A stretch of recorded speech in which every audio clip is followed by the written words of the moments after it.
A grandfather charged with delinquency of a minor out on bond 4 days after his grandson brought his gun to C.T. Walker Magnet School. Reginald Farmer was released hours after turning himself in. Tiziana Onstead on your side, talking with lawmakers about gun laws in Georgia.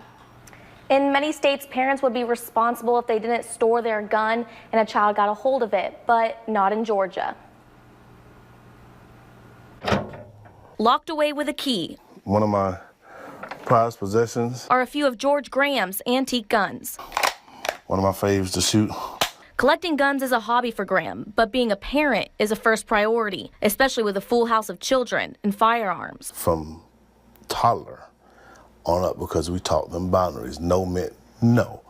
Not maybe, not you can maybe a little bit. No is no, and so we have to teach them boundaries. And with that, they respect them. They respect the parents because they understand when you go over boundaries, you have consequences. So when Graham heard about a second grader bringing a gun to school, his immediate thought, where were the parents?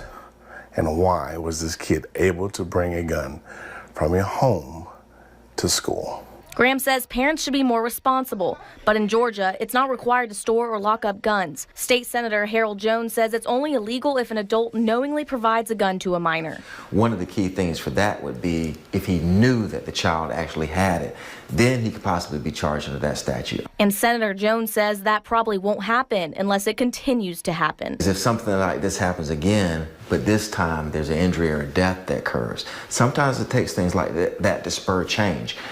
Graham says with or without the law, anyone who owns a gun should be trained, and if they have kids, train them too. Because a gun by itself can't hurt anybody. As I said before, a gun in the wrong hands can be catastrophic. And responsible for carelessly storing a firearm, it would depend on the scenario for how big that charge may be.